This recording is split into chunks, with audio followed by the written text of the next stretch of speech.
Waraansi gara Absiiniyaa Itoophiyaa ammayyaa ammaatti godhamee ture seenaa Islaamaa keessatti taatee guddichaadha. Innis bara jalqabaa Islaamummaan yeroo sahaabonni Nabi Muhammad sallallahu alaihi wasallam Qureeshota keessaa ari'atamni hamaan isaan mudate, Nabiin Rabbii qajeelummaa fi haqummaa mootii kiristaanaa Absiiniyaa Al-Najjaashii waan beekaniif hordoftoota isaaniif mootummaa kana biratti koolugaltummaa akka gaafatan gorse. Kunis Islaamummaa keessatti godaansa jalqabaa jedhamuun beekama.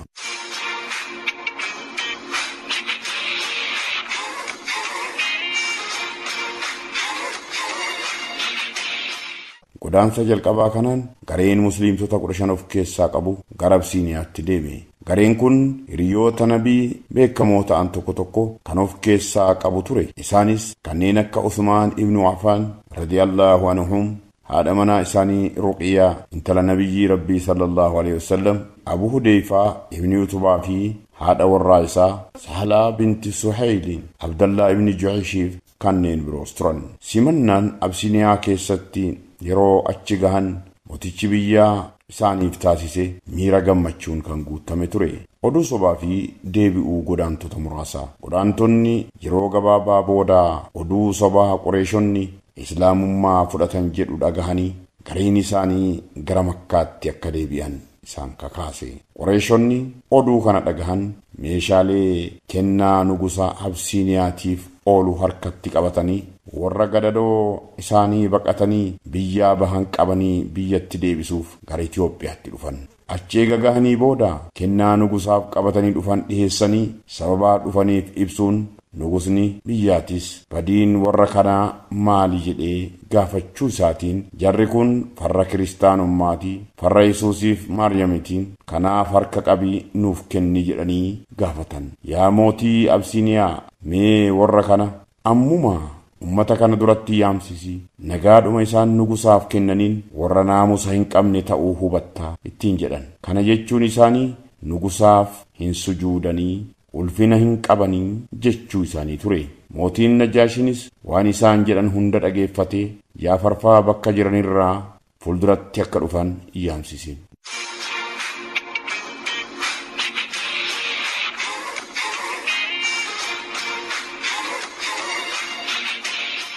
Jaafarfaa akkuma jedhame gaafa qeesota nugusa marsanii tarree seenanii ijaajjan bira gahan assalaamu alaykum wa rahmatullaahi wa barakaatu jedhanii dugdaan osoo gadi hin jedhin nugusaaf hordoftoota isaatiif al tokkotti nagaa wal fakkaattuu dhiheessanii qajeelanii dhaabbatan.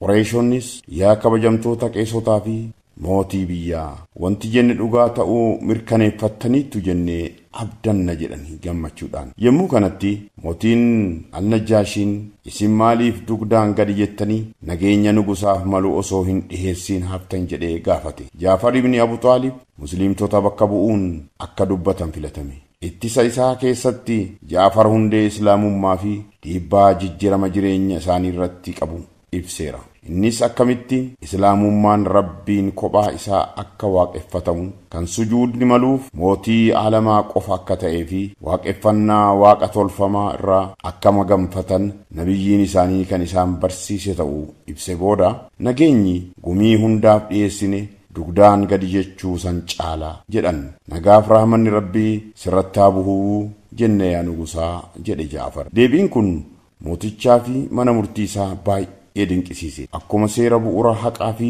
safuu isaa iddoo guddaa kennan wajjin wal simsiise. Mootichi deebii duraa dhageeffatee dabruun gaaffii lammaffaaf akkas jechuun dhiheesseef. Iisaa ibni Maryamii fi haadha isaa Maaramiin akkamitti ilaaltu? Akka warri keessan jedhanitti jibbaaf tuffii akka isaaniif qabdanidha ittiin jedhe. Jaafar suuraa Qur'aanaa boqonnaa 19 suuratul Maryam irraa dubbisuudhaan mana murtii Absiiniyaa fi mooticha biyyaa caalatti booji'e. Seenaa dhaloota dinqii Yesuus araaramni rabbii irra haa jiraatu qulqullummaa dubaree Maryam kan seenessu ture. Dubbisni Jaafar kun nugusichaa fi mana murtii isaa imimmaan haqachiise. Sababiin isaa hayatni Quraanaa kun hubannoo isaan qaban wajjiin tokko ta'ee waan argameef imimmaan kiphachuu isaan dhoorke. Hayatni Quraanaa kun Qureeshota Makkaa dhufan salphisee miira firummaa fi wal kabajuu musliimtotaaf kiristaanota Absiniyaa gidduu ture battalatti dabale. Jilli Qureeshotaa musliimtota akka finciltootaa fi rakkoo uumuutti agarsiisuuf yaalee ture. Haa ta'u malee akkaataan haasaa Jaafar dhugaa ta'uu keeyyata quraanaa wajjiin wal qabatee himannaa soba Qureeshotaa saaxile. Yommuu kana Alnajaashiin warra Qureeshotaa Ammaar ibnu Rabbaatiin durfamutti garagalee Rabbii ruuhiin tiyya harka isaa jirtutti kakadhe kennaa keessan deeffadhaa fudhaa deema. Warri isin sobaan maqaa xureessitan warra qulqulluu kitaaba haqaa baatee deemu akka ta'e mirkaneeffadhee jira. Gara biyya keessaniitti deebi'aa ittiin jedhee dheekkame. Mootichi mataan isaatu islaamummaatti dhugeeffatee shahadaa qabate. Barsiisaa islaamaatiin karaa haasaa Jaafarii fi keeyyattoota quraanaatiin saaxilamuun isaa dhugaa ergaa sanaa akka hubatu isa taasise. Mootiin musliimtota jila Qureeshotaatti dabarsee kennuu diduu qofa osoo hin taane eegumsa isaanii mirkaneesse. Godaantonni musliimaa sodaa tokko malee biyya isaa keessatti hojjetanii akka jiraatan, amantii isaaniis akka waaqeffatan, akka babal'ifatan mirga guutuu kenneef. Keessumaa haqummaaf murtiin haqaa mootii Alnajaashii yeroo rakkisaa sanatti hawaasa musliimaaf diinii islaamaa Itoophiyaa keessattiif dhagaa bu'uuraa kaa'e. Hariiroo amantii gidduu jiru cimsuun Jaafariif mootiin Abisiniyaa nagaan jiraachuu fi wal kabajuu musliimtotaaf kiristaantota gidduu jiru fakkeenya ta'e. Taateen kun amantiiwwan lamaan gidduutti keessumaa amantii waliinii raajii Yesuusiif gatiiwwan haqaa fi gara laaffina gidduu jiru hubachiiseera. Islaamummaa hunda galeessa ta'uu isaas mirkaneesseera.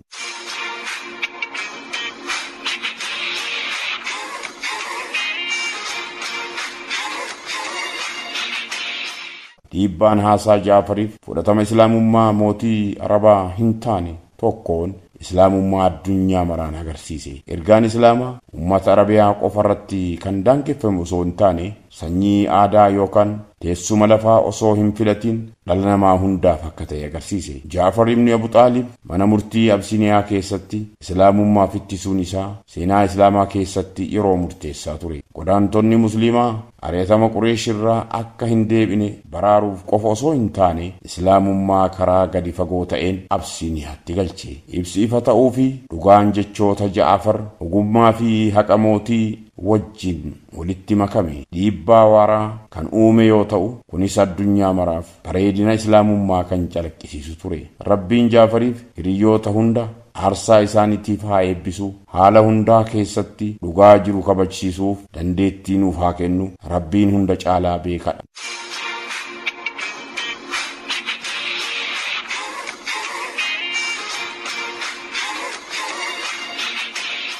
Godaansi Nabi Muhammad nagaan isarra haa jiraatuti yeroo ari'atama Qureeshotaatti hiriyoota gara Absiniyaa Itoophiyaa guddinaa fi babal'ina islaamummaa irratti dhiibbaa guddaa yeroo dheeraa hedduu qaba ture. Bu'aan kun nageenya battalaa musliimtota jalqabaaf kennee bira dabreera. Dhiibbaa hawaasummaa fi amantii kan hammatudha. Bu'aawwan yeroo dheeraa ijoo ta'an ilaalchisee ibsi armaan gaditti kennameera. Ergaa islaamummaa addunyaa maraaf cimse. Godaansi kun islaamummaan peensuliyaa Arabaa qofa irratti akka hin daangeffamne agarsiise. Mootii kiristaanaa Alnajaashiin islaamummaa fudhachuu fi eeguun uumama islaamummaa addunyaa maraa fi haqaaf qajeelummaa wajjin wal simsiisuun isaa aadaaf amantii aadaa adda addaa keessatti cimina jiru agarsiise. Godaansi kun dandeettii islaamummaan danqaa sanyii aadaa fi biyyaalessarraa darbuu danda'u mul'ise. Musliimtota jalqabaa keessa namoonni dhuunfaa saba adda addaa irraa dhufan